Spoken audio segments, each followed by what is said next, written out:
ወእንዘ ትሬኦሙ ሰናይ ግእዞሙ ወሞጻይቶሙ ተመሰሉ በሃይማኖቶሙ እስመ ኢየሱስ ክርስቶስ ውእቱ ዘትማልም ወዮም ወክመ ውእቱ እስከ ለዓለም። ብፁዕ አባታችን አቡነ በርናባስ በኢትዮጵያ ኦርቶዶክስ ተዋሕዶ ቤተክርስቲያን የዋግምራ ሀገረ ስብከት ሊቀ ጳጳስ የቅዱስ ሲኖዶስ አባል፣ ክቡር አባታችን መላከ ምሕረት ቆሞስ አባ ገብረ መድኅን ንጉሴ የሀገረ ስብከታችን አዲስ አበባ ዋና ስራ አስኪያጅ፣ ክቡር መላከ ኃይል ቆሞስ አባ ተክለ ብርሃን የዚህ ታላቅ ካቴድራል ዋና አስተዳዳሪ፣ ክቡራን የአዲስ አበባ አድባራት ወገዳማት አስተዳዳሪዎች፣ ለዚህ ክብረ በዓል እዚህ የተገኛችሁ ክቡር መጋቤ ሥርዓት መምህር ቀሲስ መምህር ቀሲስ ልዑል የዚህ ታላቅ ደብር ዋና አስተዳዳሪ፣ ክቡር ሊቀ ኅሩያን የዚህ ታላቅ ደብር ዋና ጸሐፊ፣ ወደፊት ይሆናል ትንቢት ይነግሩ ለነገር ነው። አባታችን ወደ ከፍተኛ ማዕረግ ሲሄዱ እሳቸው ይረከቡታል። ክቡር መምህራችን ሊቀ ኅሩያን መምህር ጥላሁን ታደሰ የዚህ ታላቅ ካቴድራል የስብከተ ወንጌል ዋና ኃላፊ፣ ከየአድባራቱ የመጣችሁ የትርጓሜ መጻሕፍት መምህራን ሊቃውንተ ቤተክርስቲያን፣ ክቡራን ሊቃውንት መምህራነ ወንጌል፣ ስማችሁን የጠራናችሁም ያልጠራናችሁ ምን ለጸዋይ ነው ስመክሙ ወእለ ይጸዋይን አስማቲክሙ፣ ስማችሁን የጠራናችሁም ያልጠራናችሁም ክቡራን አባቶቻችን፣ ወንድሞች ዲያቆናት፣ የሰንበት ትምህርት ቤት አባላት፣ የቤተክርስቲያን የስስት ልጆች፣ ከሩቅም ከቅርብም ተሰብስባችሁ ከእመቤታችን በረከት ለማግኘት መስቀሉን ለመሳለም እዚህ የተገኛችሁ ኦርቶዶክሳውያን ክርስቲያኖች፣ ምእመናን ወምእመናት፣ አባቶች፣ እናቶች፣ ወንድሞች፣ እህቶች፣ ሕፃናት እስከ ሞት ድረስ በወደደን በፍጹም ፍቅር ባዳነን በመድኃኒተ ዓለም በኢየሱስ ክርስቶስ ፍጹም ፍቅር እንደምን አደራችሁ? እንደምን አረፈዳችሁ? እንደምን ከረማችሁ? እንኳን ለብዙኃን ማርያም በሰላም አደረሳችሁ። እንኳን መስቀሉ ወደ ሀገራችን ለገባበት በዓቱን ላጸናበት ለ572ኛ ዓመት በሰላም አደረሳችሁ። ቅዱሳን አባቶቻችን ሃይማኖታችንን እንድናጸና ያልተበረዘ ሃይማኖት ለኛ እንዲሰጠን ለተሰበሰቡበት ለዚህ የተቀደሰ ቀን እንኳን አደረሳችሁ። ተዘከሩ መኳንንቲክሙ ዘነገሩክሙ ቃለ እግዚአብሔር፣ የእግዚአብሔርን ቃል የተናገሯችሁን ዋኖቻችሁን አስቧቸው። ወእንዘ ትሬኡ ሰናየ ግእዞሙ ወሞጻይቶሙ ተመሰሉ በሃይማኖቶሙ። ወእንዘ ትሬኡ ሃይማኖታቸውን፣ ሕይወታቸውን፣ ምግባራቸውን እያያችሁ ተመሰሉ በሃይማኖቶሙ፣ በሃይማኖት ምሰሏቸው። እስመ ኢየሱስ ክርስቶስ ውእቱ ዘትማልም ወዮም ወክመ ውእቱ እስከ ለዓለም። ኢየሱስ ክርስቶስ ያው ትላንትናም ዛሬም እስከ ዘላለሙ ድረስ እርሱ ኢየሱስ ነው። ክብርና ምስጋና ለስሙ የሆነ አባቶቻችን አምላክ። ዛሬ መስከረም 21 ብዙኃን ማርያም ይባላል። ኦርቶዶክሳዊት ተዋሕዶ ቤተክርስቲያን በዶግማ የታጠረ የብረት አጥር ያላት፣ በቀኖና የተዋበ የማይሰለች ስርዓት ያላት፣ በትውፊት ያጌጠ ያሸበረቀ አገልግሎት የሚታይባት ኩላዊት ሐዋርያዊት ዓለም አቀፋዊት አንዲት ናት። የዚች ቤተክርስቲያን ልጆች ደግሞ የአባቶቻችን ልጆች እኛ ነን። ክብርና ምስጋና አምላካችን ለእግዚአብሔር ይሁን። ስለዚህ ብዙኃን ማርያም ብዙኃን ሊቃውንት አንድ ሆነው ተሰብስበው ዘዕሩይ ምስለ አብ በመለኮቱ እግዚአብሔር ወልድ በመለኮቱ ከባህሪ አባቱ ከአብ ጋር አንድ ነው፣ ትክክል ነው ብለው የመሰከሩበት እንግዳ የሆነ ትምህርት፣ የተሳሳተ ትምህርት፣ የተዛባ ትምህርት አሁንም እየረበሸን ያለው እንክርዳድ እንዳይቀጥል የብረት አጥር ዶግማ ሰርተው ወልድ ዋሕድ ሊሉ በኒቄያ 318ቱ እንደ አንድ ልብ መካሪ እንደ አንድ ቃል ተናጋሪ የከተሙበት ቀን ስለሆነ ነው ይህንን ርዕስ የመረጥኩት። የቀደሙ አባቶቻችሁ ያስተማሯችሁን ትምህርት የኑሯቸውን ፍሬ እየተመለከታችሁ በእምነት ምሰሏቸው። ኢየሱስ ክርስቶስ እንደው ትላንትናም ኢየሱስ ነው፣ ንጉሥ ነው፣ አምላክ ነው። ከባህሪ አባቱ ከአብ ከባህሪ ሕይወቱ ከመንፈስ ቅዱስ ትክክል ነው። ኢየሱስ ክርስቶስ እንደው እግዚአብሔር ነው። ትላንትናም ዛሬም እስከ ዘላለሙ ኢየሱስ እግዚአብሔር ነው አለ ቅዱስ ጳውሎስ።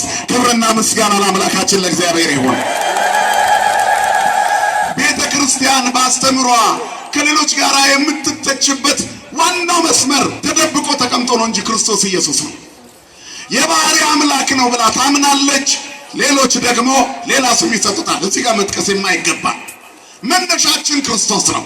ጉልላቷን ክርስቶስ አድርጋ ተሸክማ የምትኖር ቤተ ክርስቲያን ለስሙ ወተማለም ወዮም ወክመውቱ እስከ ዓለም ትላንትናም ዛሬም ለዘላለሙ በማይጣስ በዘመን ብዛት በማይደመዝዝ በማይሻር ኢየሱስ እግዚአብሔር ነው። ትላንትናም እግዚአብሔር ነው፣ ዛሬም እግዚአብሔር ነው፣ ነገም በልጅ ልጆቻችን ክርስቶስ እግዚአብሔር ነው። ክብርና ምስጋና ለስሙ የሆነ አባቶቻችን አምላክ።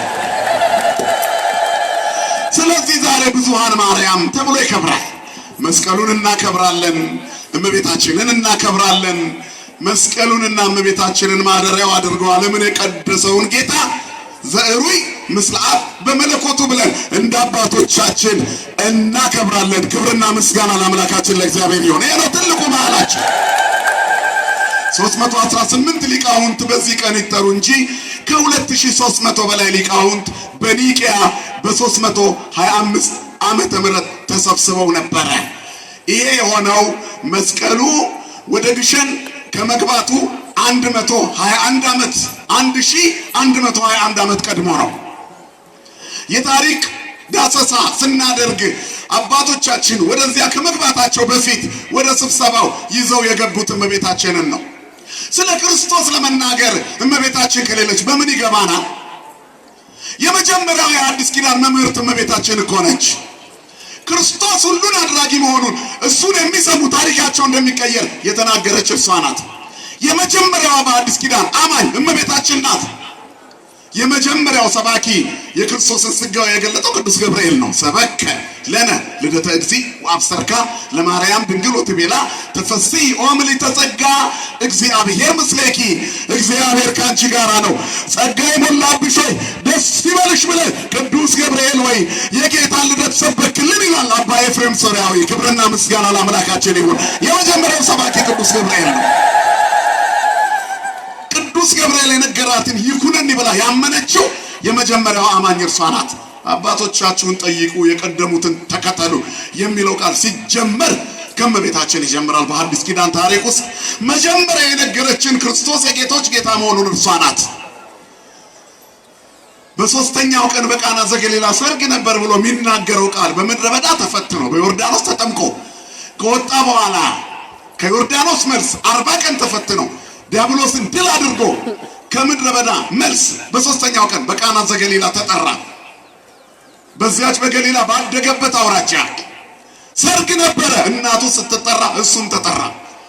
እዚያው ነው ድንግል ማርያም ስራዋን ጀመረች፣ እሱም ስራውን ጀመረ። እናትና ልጅ አንድ ቀን ስራቸውን ጀመሩ። ክብርና ምስጋና ለአምላካችን ለእግዚአብሔር ይሁን።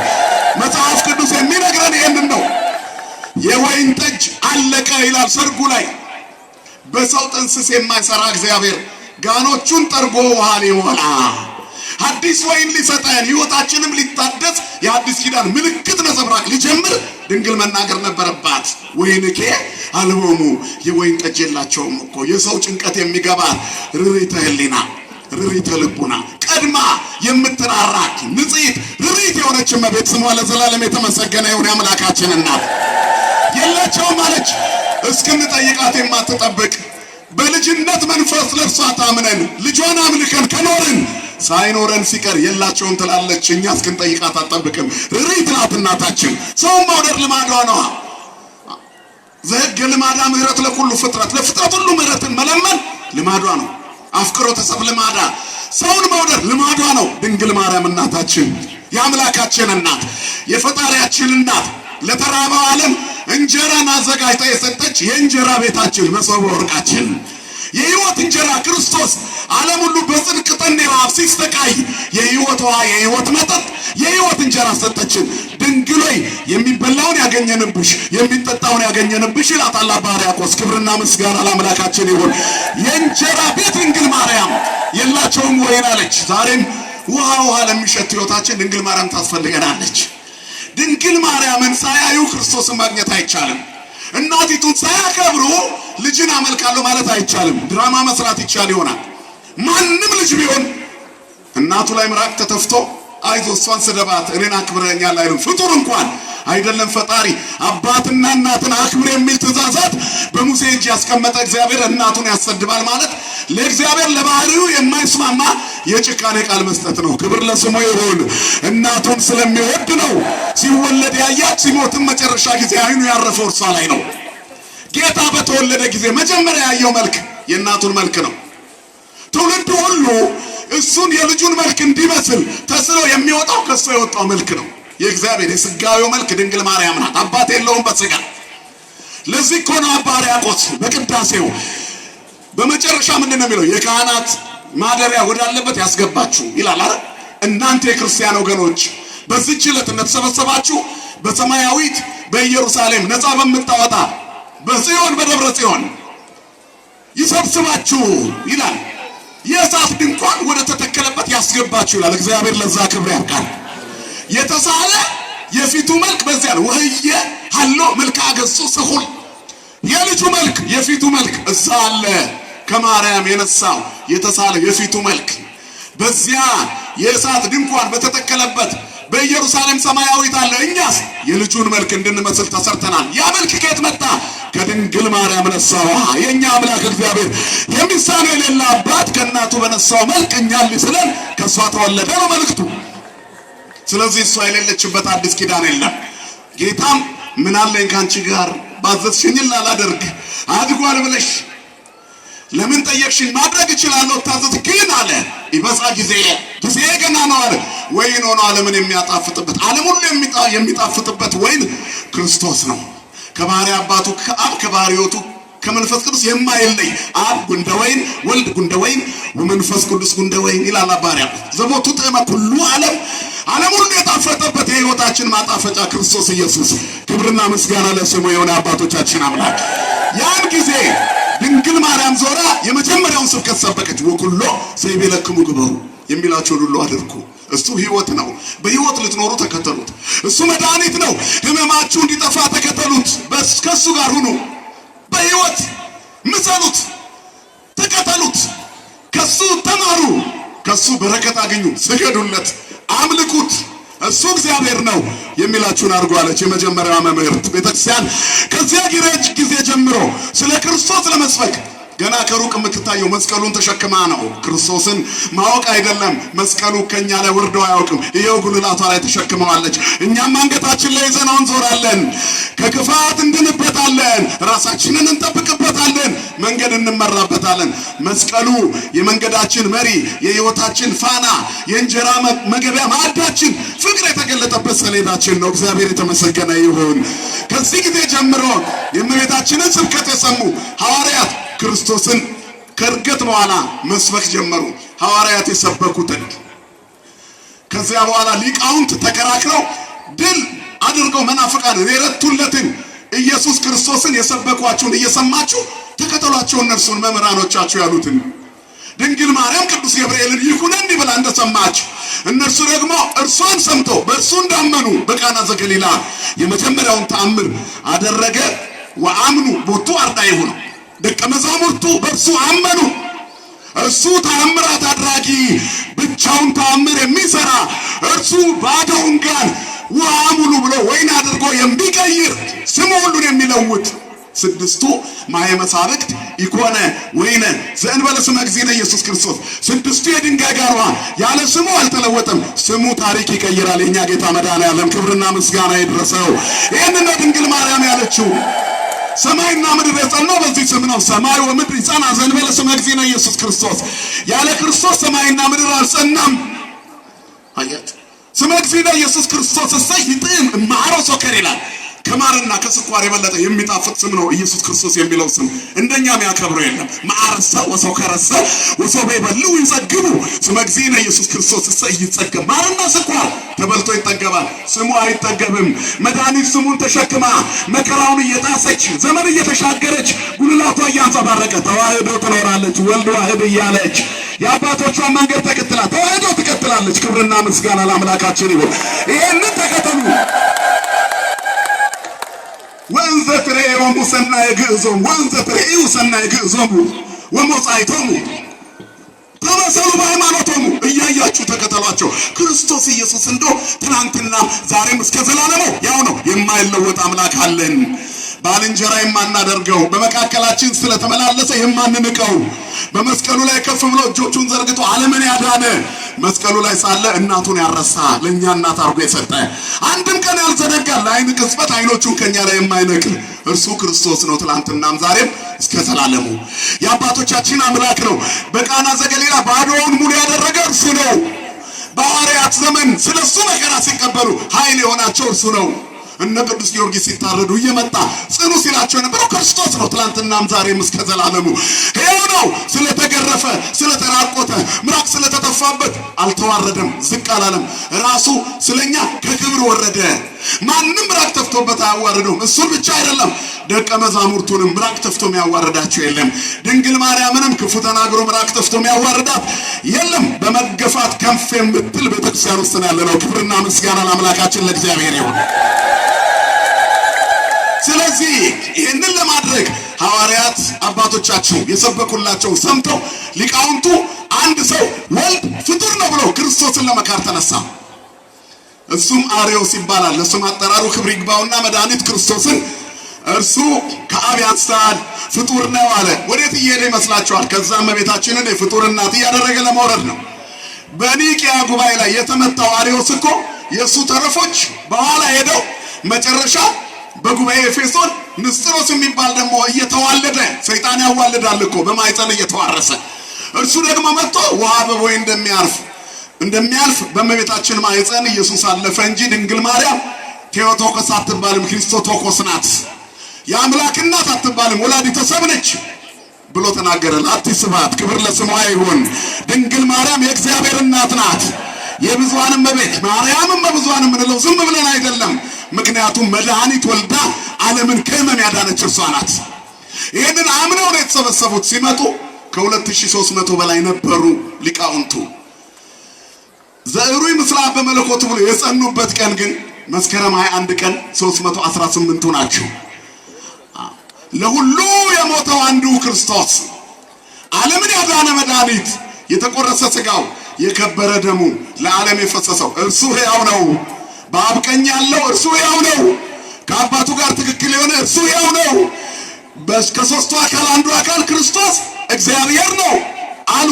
ከአባቱ ጋር ትክክል ነው ብለው አባቶች እንደ አንድ ልብ መካሪ እንደ አንድ ቃል ተናጋሪ ብዙሃኑ ተሰብስበው አንዲቷን ሃይማኖት ከፍ ስላደረጓት ከሷ የተወለደውን ክርስቶስ የተቆረሰ ሥጋው የፈሰሰ ደሙ ሕይወት መሆኑን ስለመሰከሩ መስከረም 21 ቀን ጸና። የእመቤታችን ቀን ነው። ብዙኃን ማርያም ተባለች። ስሟ የተመሰገነ ይሁን። የብዙኃን እናት የብዙኃን እመቤት። ይሄ ታሪካችን ነው። ስለ እመቤታችን ተናግረን አናቆምም። ከዚህ ጋር ተያይዞ መስከረም 21 ቀን 1446 ዓመተ ምህረት አጼ ዘርዓ ያዕቆብ ከአባታቸው ከአጼ ዳዊት ቀጥለው መስቀሉን ይዘው መስቀለኛ ተራራ ሲፈልጉ ተንከራተቱ። የቀደሙ አባቶቻችን ለእግዚአብሔር የተነገራቸውን ቃል ተግባራዊ ለማድረግ እንቅልፍ አይተኙ፣ ለስጋቸው ጊዜ አይሰጡም። ስለዚህ መስቀለኛ ተራራ ሲፈልጉ ኖሩ። እዚህ መናገሻ ሁሉ መጥቶ መስቀሉ ተቀምጧል። ለምን እንዲዞሩ ጠፍቷቸው ነው? ያ ብቻ አይደለም። እግዚአብሔር ምድሪቱን ሊባርክ ሲፈልግ በኪደተ እግሩ ታቦተ ጽዮን በስደት ዘመን ዝዋይ ድረስ ወርዳ ደሴት ተቀምጣ ከ40 ዓመት በላይ ህዝቡን ባርካለች። ክብርና ምስጋና ለአምላካችን ለእግዚአብሔር ይሁን። ስለዚህ አሁን ያለንበት ይሄ ምድር ታቦተ ጽዮን የተራመደችበት ነው። አሁን እዚህ የቆምንበት ስፍራ ግማደ መስቀሉ ቆሞ የነበረበት ነው። የጌታ ደሙ የፈሰሰበት የተንጠባጠበበት የክርስቶስ መስቀል የረገጠው ቦታ ላይ ቆማቸዋል። ደስ ይበላችሁ። የተዋህዶ ልጅ ሞትሆን ሲል ነው። መስቀሉን ሲፈልጉ ኖሩ። ደራ ጉንደ መስቀል ያልሄዱበት የለም። ዞሯት፣ አራቱን አቅጣጫ ኢትዮጵያን ዞሩ።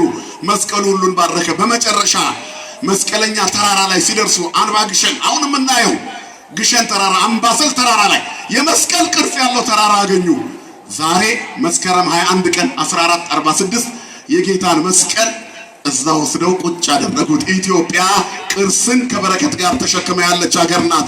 ቀድሞ ታቦተ ጽዮንን አሁን ደግሞ አጽመ ቅዱሳንን ሄሮድስ ያስፈጃቸው የሕፃናቱን አጽምና መስቀሉን ይዘው በተራራው ላይ ተገኙ። የታሪካችን ትልቁ ክብር ይሄ ነው። ክብርና ምስጋና ለአምላካችን ለእግዚአብሔር ይሁን። ስለዚህ በዚህ ቀን ብዙኃን ማርያም ስለሆነች እመቤታችንን እናከብራለን። አማላጅነቷ የማይለየን ሳሎን ተቀምጣ የጓዳው ባዶነት የሚሰማት የጭንቅ አማላጅ የደረቀውን ማይፀን ዓለም ጽንስ እንዲሆን የምታደርግ ቅድም መምህራችን እንደመሰከሩት የተቆረጠውን የሚቀጥለውን አምላክ ይዛ ወይንኪ ያልቦሙ ብላ በባዶነት ላይ የምትሞላ ድንግል ማርያም እናታችን ናት። አማላጃችን፣ የመስቀል ስር ስጦታችን። ከዚያ ሌላው መስቀሉን የምናከብርበት ነው። ዓለም የዳነበትን መስቀል። ሁለቱ ልዩ ፍጡራን ናቸው ይላል ደራሲው። ሁለቱ ለእመቤታችንና ለመስቀል እንሰግዳለን። መስቀሉ የተአምራት መገኛ ስለሆነ አይነ ስውራንን የሚያበራ ብቻ አይደለም። አይኑ የልቦናው አይን ጠፍቶ በለስ በልቶ ገሃነም ሊወርድ እየተዘጋጀ ሲኦል ውስጥ የሚጠብቀው ሞትን የሚጠባበቀውን ወደ ገሃነም ሳይደርስበት አዲስ ኪዳንን የሚጀምር ታሪክ ከድንግል ተወልዶ መጥቶ በመስቀሉ ጠርቆ ሞትን አስወገደ፣ ነፍሳትን ከሲኦል ነፃ አወጣ። ክርስቶስ በደሙ ክብርና ምስጋና ለስሙ ይሁን። አባቶቻችን አምላክ ዛሬ እጅግ ድንቅ በዓል ነው። አባቶቻችንን እናከብራለን። ተዘከሩ መኳንንቲክሙ ብሎናል። የሃይማኖታቸውን ፍሬ እየተመለከታችሁ በእምነት መሰሏቸው። ክርስቶስ ኢየሱስ ትላንትናም ዛሬም እስከ ዘላለሙ ያው ነው። ስለዚህ አለ ልዩ ልዩ በሆነ እንግዳ ትምህርት አትወሰዱ። ክርስቶስ አይለወጥም። ሃይማኖት አትለውጡ። እንግዳ የሆነ ትምህርት አይሳባችሁ። ጥሩ ንግግር አይሳባችሁ። አባቶቻችሁ የተናገሩት ያለፈው ሁልጊዜ አዲስ ነው። የማይለወጥ እግዚአብሔር ሁሉን እየለወጠ ለዘላለም ይኖራል። የአባቶቻችሁ አምላክ ነበረ ክርስቶስ ኢየሱስ። የእናንተም አምላክ ነው። ነገ ደግሞ የልጆቻችሁ አምላክ ነው። ትላንትናም ዛሬም እስከ ዘላለሙ ድረስ ክርስቶስ ያው ክርስቶስ ነው። ክብርና ምስጋና ይድረስ የአባቶቻችን አምላክ። ስለዚህ ሐዋርያት የሰበኩለትን ክርስቶስ ሰለስቱ ምዕት ተሰብስበው ክርስቶስ ኢየሱስ ትላንትናም ዛሬም እስከ ዘላለሙ ያው ነው። ቅዱስ ጳውሎስ እንደነገረን ዘዕሩይ ምስለ አብ በመለኮቱ አሉና ክርስቶስን አከበሩ። ያከበሩትን የሚያከብር እግዚአብሔር ለቅዱሳን አባቶቻችን ትልቅ በረከት ሰጣቸው። ይገርማቸዋል። ክርስትና አልጋ በአልጋ አይደለም። ሲመጡ እያነከሱ የሚመጡ ነበሩ። በቃሬዛ የመጡ ነበሩ። ታመው ክርስቶስን በመስበካቸው አይናቸው ፈርቶ እግራቸው ተሰብሮ መጥተዋል። የሃይማኖት ጉዳይ ነዋ። ከዚያ በኒቂያ ተሰበሰቡ። ማዕከል ነበረ ለነሱ። ከዚያ ሁሉ የተጋድሏቸው ውጤት ፊታቸው ላይ ይታይ ነበረ። በጸሎታቸው መሃል ድንግል ማርያም ነበረች። እክትዋ ለጽዮን ወቀፍዋ ይላል ዳዊት። ይህን ሰምተው ሐዋርያት ከበዋት መንፈስ ቅዱስ ወርዶላቸዋል። ሐዋርያት ሥራ ምዕራፍ 2 ልክ እንደዚህ እነዚህ ውዳሴ ማርያምን ቢሉ እመቤታችንን ቢያመሰግኑ የእግዚአብሔርን ሰሞን ቢመሰክሩ ቅዱሳት መጻሕፍትን አገላብጠው ወልድ ዋሕድ ሲሉ እንደ አንድ ልብ መካሪ እንደ አንድ ቃል ተናጋሪ ክርስቶስ በአፋቸው የአምላክነቱን ክብር የጌትነቱን ኃይል ዘላለማዊነቱን አተመላቸው። ክብርና ምስጋና ለስሙ ይሁን የአባቶቻችን አምላክ። አሁንም ውዳሴ ማርያም የሚደግም ድንግል ማርያምን የያዘ ወንጌል አይጠፋበትም።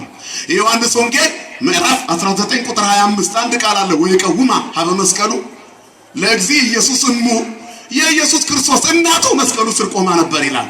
ከዚያስ እሷን ደግሞ በጣም የሚወዳት ለክርስቶስ ቅርብ የሆነ ፍቁረ እግዚ የተባለ ዮሐንስ ቆሞ ነበር። ልብ አድርጉ። ዮሐንስ የተወደደው ደቀ መዝሙር ጌታችን የሚወደው እያለ ስለራሱ ይጽፋል። እሱ ደግሞ ማንን ይወዳል? ድንግል ማርያምን ይወዳል። እየሰማችሁ ነው አይደል?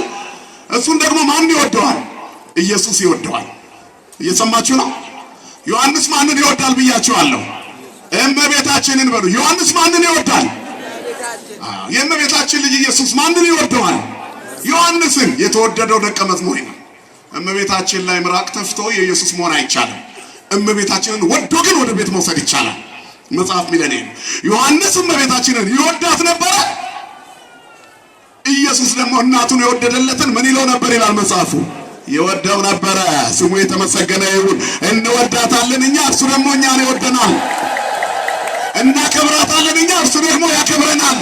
ከፍ ከፍ እናደርጋታለን። ድንግል ሆይ እንወድሻለን፣ እናመሰግንሻለን፣ እናከብርሻለን፣ ከፍ ከፍ እናደርግሻለን ይላታል አባ ሕርያቆስ። ከፍ ከፍ ትበልልን የአምላካችን እናት። ዮሐንስ ከፍ ከፍ ያደርጋት ነበረ፣ ይወዳት ነበረ።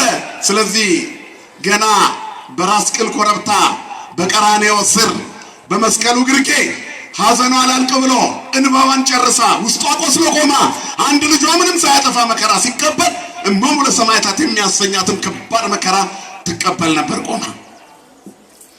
በዚያ ጊዜ ጌታ ተመለከተ። ነዋ ወልድኪ ልጅሽ ይኸው ማኅፀን በመክፈት በንጽህና ቅድስና በድንግልና እኔን ወለድሽ፣ ከእህቱም ድንግልና እኔን ወለድሽ። ከዚህ በኋላ ማኅፀን በመክፈት ልጅ አትወልጂም። ነገር ግን በምጥ በጭንቀት ስምዖን እንደተናገረ አረጋዊ ገና የ40 ቀን ሕፃን ሳለ ጌታ በነፍስሽ ሰይፍ ያልፋል ብሎሽ ነበር። የኔ ሐዘን በነፍስሽ ሰይፍ እያሳለፈ እኔ የምሰጥሽ ስጦታ እመብዙኃን ያሰኝሻል። ብዙኃን ማርያም ድንግል የፍጥረት ሁሉ እናት ሆነች። የዳነው ትውልድ በክርስቶስ ያመነው ጌታን የሚወደው በጌታ የተወደደ ድንግል ማርያምን የወደደ እርሱ ነው ክርስቲያን። እኛ ነን ኦርቶዶክሳውያን። ክብርና ምስጋና ለአምላካችን ለእግዚአብሔር ይሁን። የተወደደው ደቀ መዝሙር ከዚያ ጊዜ ጀምሮ ወደ ቤቱ ወሰዳት። ምን ቤት አለው? ባህታዊ ነው፣ መናኝ ነው። ወደ ልቡ ድንግል ማርያምን ይዞ ገባ። ወደ ሐዋርያት ኅብረት ይዟት ገባ። ከዮሐንስ ጋር 15 ዓመት ተቀመጠች እመቤታችን። ምን አተረፈ ዮሐንስ? የዮሐንስ ወንጌልን ማየት በቂ ነው እኮ። ከአራቱ ወንጌላውያን ረቂቅ ወንጌል ቅዱስ ዮሐንስ ነው። በንስር ይመሰላል። ንስር ከጥልቁ ደመና ጠቅሶ ከርቀት ሆኖ መሬት ላይ ያለችዋን ትንሽ ስጋ አይቶ መጥቶ ይመገባታል። እርሱም በዚህ አይነት በምጡቅ አእምሮ ቃል ስጋ ሆነ ብሎ ጽፏል። ቀዳሚው ቃል ነበር፣ ቃልም በእግዚአብሔር ዘንድ ነበር፣ ቃልም እግዚአብሔር ነው። ቃል ስጋ ሆነ ብሎ ኢየሱስ እግዚአብሔር ነው ብሎ የጻፈልን የዘመኑ መናፍቃን አፋቸው እንዲከደን ያደረገልን ዮሐንስ ነው። ለምን? እመቤታችንን ስላገኘ። እሷን ያገኘ ወንጌል አይሰወርበትም፣ ምስጢር አይከፈልበትም፣ ሰማያዊ ነገር አይሰወርበትም፣ ሁሉ ይታየዋል። ድንግል ማርያም ምስጢር ገላጭ ናት። ስሟ የተመሰገነ ይሁን። ሌሎቹ አልጻፉም ቃል ነበር ብለው፣ ቀጥታ ቃል ስጋ ሆነ ብለው በምስጢር ቢጽፉም እንደዚህ ግን አልጻፉም። የዮሐንስ ወንጌል ምዕራፍ 2 የቃና ዘገሊላው ታሪክ ሌሎች ወንጌላውያን አልጻፉትም፣ ዮሐንስ ነው የጻፈው። የኒቆዲሞስ ታሪክ የተጻፈው ዮሐንስ ነው የጻፈው። የመስቀሉ ታሪክ አርዌ ብርት ወይንም በዚያ በሙሴ የሰቀለው የናሱ እባብ ወበከመ ሙሴ ሰቀሎ ለአርዌ ምድር በገዳም ከማሁ ሀለው ለወልደ እጓለ እመሕያው ይሰቀል ብሎ የነገረን ዮሐንስ ነው። ጌታ የተናገረውን አንድ ሳያጎድል ያስቀመጠ። ሙሴ በምድረ በዳ እባብን እንደሰቀለ እግዚአብሔር ሰው የሆነው ተሰቅሎ ሊያድናችሁ ነው ብሎ የተናገረልን ዮሐንስ ነው። ምዕራፍ 3 ምዕራፍ 4 የሳምራዊቷን ሴት ታሪክ በሴኬም ሸለቆ የተዋበችው ጉድጓድ ስር በገሪዛንና በጌባል ተራራ መካከል መንገድ ከመሄድ ደክሞ የዛችን ሴት ሸክም የሳምራዊቷን ያረገፈላት ክርስቶስ ኢየሱስ በዮሐንስ ወንጌል ምዕራፍ 4 ነው። ሌሎቹ አልጻፉም። የዮሐንስ ወንጌል ምዕራፍ 5 የመጻጉዕ ታሪክ የ38 ዓመቱ ድዊ በጥልቀት እንደ አእምሮ የተጻፈው ያኔ ነው። 6-7 እያል እስከ 21 ምዕራፍ ድረስ ዮሐንስ አዳዲስ ነገሮች ጽፎልናል። ድንግል ማርያምን የያዘ አዲሱ ኪዳን ይገለጥለታል። ክርስቶስን ለማወቅ ሳሊለነ ቅድስት ያስፈልጋል። እኛም ማርያም ማርያም ማርያም ማርያም እንላለን። ኢየሱስ እግዚአብሔር እንደሆነ ይገባናል። ክብርና ምስጋና ለአምላካችን ይሁን። እመቤታችንን የያዘ አይጎድልበትም። ሰለስቱ ምዕትም እንደዚህ ነው። ድንግል ማርያምን የያዙ የክርስቶስ የባህሪ አምላክነት ተገለጠላቸው። ሰው የድንግል ማርያም ክብር ካዳለጠው ክርስቶስም ያመልጠዋል። ክርስቲያን ብሎ ሊፎክር ይችላል፣ መሆን አይቻልም። ድንግል ማርያም የሌለችው ክርስቶስ የለም። ለእረኞቹ በግርግም ሲተኛ ጌታ በተወለደ ጊዜ በግርግም ውስጥ ሂዱና ሕፃን ተወልዶ ታገኛላችሁ። ከእናቱ ጋር ከማን ጋር ንገሩኝላችሁ? ከእናቱ ጋር። ቤተ ክርስቲያን የምትይዘው የእመቤታችንን ስዕል እንደዚህ ነው። ድንግል ማርያም ከልጇ ጋር ከተወደደ ልጇ ጋር ስጋ የለበሰው ከርሷ ነው። አጥንትንና ደምን ነፍስን የተዋሃደው ነስቶ ከርሷ ነው። ሰው ሊያደርገን ሰው የሆነው ከርሷ ነው። የኛ ዘመድ የሆነው በርሷ ነው። እርሷ የሁላችን እናት ሆነች፣ እርሱ የሁላችን መድኃኒት አምላክ ሆነ። ክብርና ምስጋና ለስሙ ይሁን። ስለዚህ ብዙኃን ማርያምን ይዘው የክርስቶስን አምላክነት መሰከሩ። ሃይማኖት እንዲገባን አዲስ ኪዳን እንዲገለጥልን ሳሊለነ ቅድስት ያስፈልጋል ነው መልእክቱ። ሌላው ትልቁ ግማደ መስቀሉን ይዘው ታሪኩ ሰፊ ነው፣ በዚህ ሰዓት አይገለጥም። ነገር ግን ወደ ኢትዮጵያ መስቀሉ ከገባ በኋላ አፄ ዘርዓ ያዕቆብ በዚያ ተራራ ላይ ያስቀመጡት እመቤታችንን ይዘው ነው። ታቦተ ማርያምን ይዘው መስከረም 21 ቀን መስቀሉን ያዙ። ሁለቱ ፍጡራን አይለያዩ፣ መስቀልና እመቤታችን። ስለ መስቀል ምንድነው የሚለው መጽሐፍ? በበትረ ዝንቱ መስቀል ሐዋርያት ይሁን ለዘሞተ እንዘ ይገብሩ መንክራተ ሰደዱ አጋንንተ ወሰበሩ ጣዖታት። በዚህ የመስቀል በትር የሞተው ጌታ የተሰቀለው ጌታ ደቀ መዛሙርቱ በመስቀሉ አምነው በዚህ መስቀል አጋንንትን አወጡ፣ ጣዖትን አፈረሱ፣ ታምራት አደረጉ። ወበእንተ ዝንቱ አዘዙ መምህራነ ቅዱስ ወንጌል። ስለዚህ ነገር የቅዱስ ወንጌል መምህራን አዘዙን። የእግዚአብሔር አምሳል የሆኑ ንስግድ ለመስቀል ወለማርያም ድንግል፣ ለማርያምና ለመስቀል እንሰግዳለን። የአክብሮት ስግደት፣ የጸጋ ስግደት። ለምን ለማርያም ሰዘን ሰግርላቲ፣ ለማርያምማ እንሰግድላታለን። ሰው እጅ መንሻ ለማግኘት ስራ ለመቀጠር ለስራ አስኪያጅና ለአለቃ ሲሰግድ ይውላል እንደ ዓለም ላይ በየቢሮ ይወድቅ የለ እንዴ? ደሞዝ ለማስቀመጥ ጫማ ሲስም ይውላል እንዴ? መድኃኒት ለወለደችልን እንሰግድላታለን። ዓለም ከሕመም ለዳነባት ጽድቅ ርቦን ሳለ የእንጀራ ቤታችን ለሆነች ለድንግል እንሰግዳለን። እኛ መቼም አምላክ ናት ብለን ሰግደን እናውቃለን? ንገሩኝ እስኪ። አናውቅም። ፖለቲካው ሌላ፣ ጉዳዩ ሌላ ስለሆነ የዚህ ዓለም ተከታዮች፣ የዚህ ዓለም ሰዎች ክፉዎች፣ የሰይጣን ተከታዮች ስለሆኑ ዘመቱ እንጂ እኛ አንድም ቦታ ድንግልን አምላክ አላረግናትም። ልጇን አምልከን እሷን አክብረን እንኖራለን። ቅዱሳንን ተቀብለን። ማን ይመስገን ወገኖቼ? እግዚአብሔር የተመሰገነ ይሁን። ለማርያም ሰዘን ሰግርላቲ እስመ ነሳ ሥጋ እምሥጋሃ እግዚአብሔር ፈጣሪሃ አለ። በቃ ፍጡር መሆኗን እኮ ይገልጻል መጽሐፋት። ለማርያምማ እንሰግድላታለን። ፈጣሪዋ እግዚአብሔር ከሷ ከሥጋዋ ሥጋ ከነፍሷ ነፍስ ነስቶ ሰው ሆነና እኛን ሰው አረገን፣ ከኛ ጋር ተዛመደ። ከእግዚአብሔር ጋር የተዛመድንባት መሬት ሆና ሰማይ የሆነች በመሬት ያለች ሰማይ እኛንም ሰማይ ያስነካችን ዘመዳችን እግዚአብሔር ዘመዳችን እንድንል ከመካከላችን ካለች አንዲት ንድ ክብርት ከሆነች ሴት እግዚአብሔር ተወለደ። ፍጹም ንጽሕና የሆነች በድንግልና የታተመች በቅድስና ያጌጠች መልክ ከደም ግባት ትሕትና ከንጽሕና ቅድስና የአዲስ ኪዳን ኪሩቤል እግዚአብሔርን የምትሸከም የተመረጠች ከሷ ተወለደና የኛ ቤተሰብ ሆነ። በድንግል ማርያም በኩል የሰማይ ቤተሰቦች ሆነን ደስ ይበላችሁ። ስለዚህ ከድንግል ማርያም በላይ የምናከብረው ማን አለ? ከፈጣሪ በታች የምናከብረው ድንግል ማርያምን ነው። ከፍጡራን በላይ ያለ መልዕልተ ኩሉ ፍጡራን ናት። ከሷ በነሳው ሥጋ እኛን አድኖናል። ሥጋዬን ብሉ ደሜን ጠጡ ያለን ከሷ ነስቶ ነው። ስለዚህ አዲስ ኪዳን የተጀመረባት ድንግል ማርያም የሰማያዊ መናችን ማዕድ መገኛ ናት። የእንጀራ ቤት ትባላለች ድንግል። መሶበ ወርቅ ናት። እንተ ውስቴታ መና ህቡ ህብስት ይላል። ዘወረደም ሰማያት ወሀበ ሕይወት ለኩሉ ዓለም። ለዓለም ሁሉ ሕይወትን የሰጠ ከሰማያት የወረደ የተሰወረ መና፣ የማይታየው የታየው፣ የማይዳሰሰው የተዳሰሰው፣ ምሉ በኩል ላይ የሆነው በአጭር ቁመት በጠባብ ደረት የተወሰነው በእመቤታችን ማኅፀን ነው። ድንግል ሰማይና ምድር የማይችሉትን በማኅፀኗ ቻለች። ይህ ብቻ ክብር ይገባታል። ስሟ ለዘላለም የተመሰገነ ይሁን። በምንም አይነት ሎጂክ፣ በምንም አይነት እይታ፣ በየትኛውም መንገድ ድንግል ማርያምን የሚያስንቅ ክርስትና አለ ብሎ መናገር ኪሳራ። ምንም አይበሉ፣ ግን ክብሯን መንካት አይቻልም። ኢየሱስን እያመለኩ እሷን መንካት አይቻልም። ሃይማኖት ስላልሆነ ነው አመለካከቱ። እግዚአብሔር ልቦና ይስጠው ለሌላው ሁሉ። እኛ ግን ሳሊለነ ቅድስት አናቋርጥም። ስለዚህ እስመ ነሳ ሥጋ እምሥጋሃ እግዚአብሔር ፈጣሪያ፣ ከሥጋዋ ሥጋ ከነፍሷ ነፍስ ፈጣሪዋ እግዚአብሔር ነስቷል። ምኗ እግዚአብሔር ንገሩኝ እስቲ? ፈጣሪዋ። ድንግል የወለደችው ፈጣሪዋ ነው። ሰማይና ምድር የማይወስኑትን ሽሩሩ አለችው እሷ። ሰማይ ምድር የማይችሉትን አዜ ዓለም በራው ሁሉ ውዙ ሰደው ይጸውር ድደ ወይነብር ጠፈረ መሰረተ ዓለም ይላል። ዓለምን በጥበቡ የሰራ ዓለም በጣቱ ላይ ያለች እግዚአብሔር በእመቤታችን ማኅፀን ውስጥ ሆነ ወጣ። እሽሩሩ አለ ወከመ ሕፃናት በከየ እንዘ ይስል እማጥራት ሙሲሳዬ ከእናቱ እንደ ማንኛውም ሕፃን ጡት ፍለጋ አለቀሰ። ሕፃን ተወልዶ በዳበሳ እንደሚፈልግ እሱም በዳበሳ የፈጠረውን ጡት ፈለገ።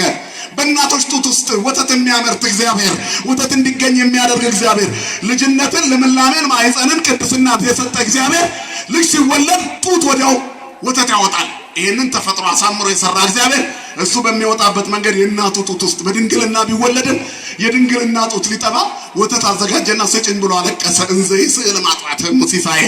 እሷም ሽሩሩ ልጄ፣ ሽሩሩ ፈጣሪ እያለች እሱ በውስጧ የፈጠረውን ጡት እያጠባችው፣ እሱ በጡቷ ውስጥ የፈጠረውን ወተት እያጠጣችው አሳደገችው። አምላኬ ልጄ እያለች ማን ያገኛል? ይህንን ከፍጡራን ሁሉ በላይ ናት ድንግል ማርያም።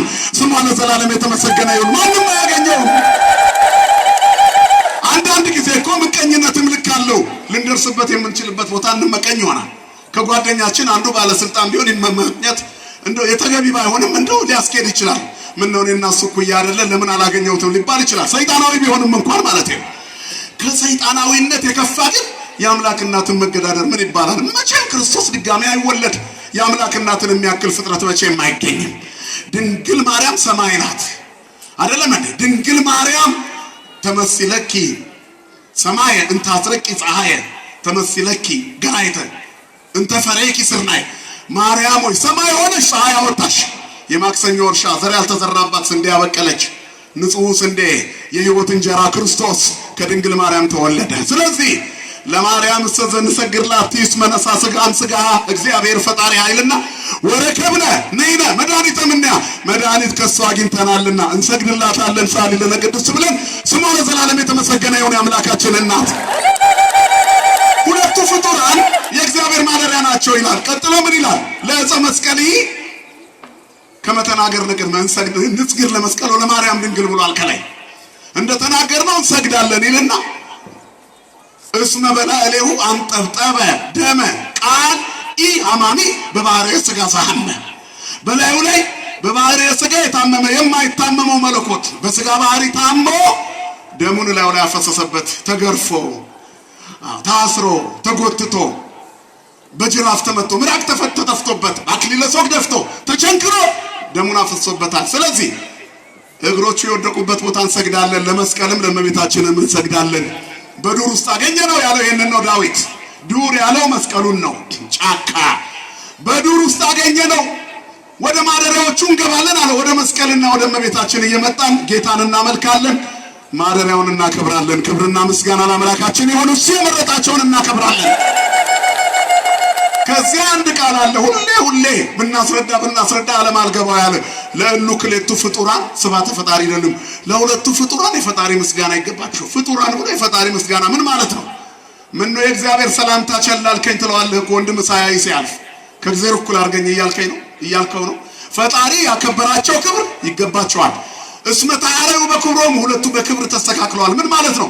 እግዚአብሔር በእመቤታችን ማኅፀን አድሮ ሰው ሆኖ እንደገና ደግሞ በመስቀል ላይ አድሮ ዓለምን አድኗልና መስቀል የፍቅር መገለጫ ሰሌዳ ሆኗልና ሁለቱ በክብር ተስተካክለዋልና ሁለቱ የተለየ ከፍታ አላቸውና እመቤታችን እግዚአብሔርን ወልዳ መድኃኒት ወልዳ ለመስቀል እስኪሰጥ አሳድጋ ሰጥታለች። መስቀል ደግሞ ክርስቶስን ተሸክሞ ለዓለም ቤዛነት ላይ ውሎበታልና መስቀልና እመቤታችንን ዛሬ እናከብራለን። ከዚህ ሁሉ መሃል ክርስቶስን እናመልካለን። ክብርና ምስጋና ለአምላካችን ለእግዚአብሔር ይሁን። ስለ መስቀልና ስለ እመቤታችን ተናግረን አንጨርስም። ዘህሩይ ምስለ አብ በመለኮቱ የተባለውን ጌታ አንድ ልብ መካሪ አንድ ቃል ተናጋሪ ሆነው የመሰከሩ ሐዋርያት ሊቃውንት አባቶቻችን እነ ቅዱስ አትናቴዎስ እነ እለእስክንድሮስ መስቀል ይዘው ቆመው ነው፣ ስመ ማርያም ጠርተው ነው። ምክንያቱም እመቤታችንን ሳያከብሩ ክርስቶስን ማግኘት አይቻልምና። ከዚህ በኋላ ምን አደረጉ እነዚህ? ስለ መስቀልና ስለ እመቤታችን አንድ ነጥብ ልንገራችሁ። ሁለቱ በምን ይመሳሰላሉ? ሁለቱም የእግዚአብሔር ማደሪያዎች ናቸው። በእመቤታችን ማኅፀን ያደረው ጌታ መስቀል ላይ ሆኖ ዓለምን አድኗል። ካንቺ የሚወለደው መድኃኒት ነው እንዳለ ቅዱስ ገብርኤል መድኃኒትነቱ በመስቀል ላይ ተረጋግጧል። ሁለቱም ተቀብረው ነገር ግን ሞት ሳያገኛቸው ተነስተዋል። ከ300 ዓመት በላይ የተቀበረው መስቀል ሲወጣ እንደ ፀሐይ ያበራ ነበር። እመቤታችንም በጥር ብትሞትም በነሐሴ ተቀብራ ነሐሴ 14 የተቀበረች ነሐሴ 16 ሞትን አሸንፎ የተነሳ ጌታ እንደርሱ እንድትነሳ አድርጓት ተነስታለች፣ አድርጋለች። የኛ እናት ድንግል ማርያም ስሟ የተመሰገነ ይሁን። ሁለቱም የሰይጣን እንቅፋቶች የዓለም ጭንቀት ማራገፊያ ናቸው። አርጋኖን ዘሰሩስ ላይ አባ ጊዮርጊስ ዘጋስጫ ከፍጡራን ሁሉ መካከል ሰይጣን አብዝቶ እመቤታችንን ይጠላታል ይላል። ሴቲቱን በጣም ይጠላል። ዘንዶ በሴቲቱ ላይ ተቆጣ ነው የሚለው። ወተማ ወእቱ አርዌ ለኢቲ በእሲት እዛ ራእይ 12 ላይ ወሆረ ይጽቦሙ ለእለ ተረፉ ሉደ ለእለ ያቅቡ ትእዛዘ እግዚአብሔር ወይየልው በጽድቁ ለኢየሱስ ክርስቶስ። ዘንዶ በሴቲቱ ላይ ተነሳ። ከዚያ በኋላ እሷ ላይ እንዳልደረሰባት ሲያውቅ የእሷን ወገኖች ማስታረር ጀመረ። ዘንዶ ዛሬም የመስቀልና የእመቤታችን ጠላት ነው። ወቆመ ላይ ለሆጻ ባይል ይላል። በባህር አሸዋ መሃል ቆመ። በኑፋቄ በኢሉሚናቲ በ666 በአውሬው አሰራር መካከል ቆመ። በመካከላቸው በክህደት አውድማ ላይ ቆመ። በኑፋቄ አውድማ ላይ በትችት አውድማ ላይ ቆመ። እንዳልደረሰባት ሲያውቅ እዛ ላይ ቆሞ ምን አለ? መርዙን መርጨት ጀመረ። ዛሬም መርዙን ይረጫል፣ ግን መርዙኛ ላይ አይደርስም። ክርስቶስም ምራቅ ተተፍቶበታል፣ ነገር ግን ሞትን ድል አድርጓል። ክብርና ምስጋና ለስሙ ይሁን።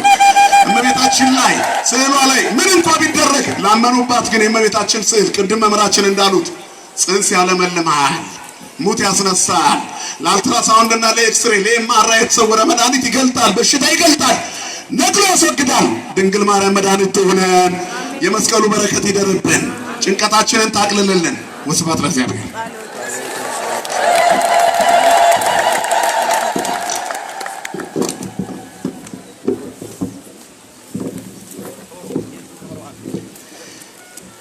ቃለ ሕይወት ያሰማልን። ልሳነ ክርስቶስን በእውነቱ ጳውሎስ ልሳነ ክርስቶስ ጳውሎስን በዕድሜ በጤና ይጠብቅልን፣ በሰላም ያኑርልን፣ ቃለ ሕይወት ያሰማልን። በሉና እግዚአብሔርን አመስግኑት።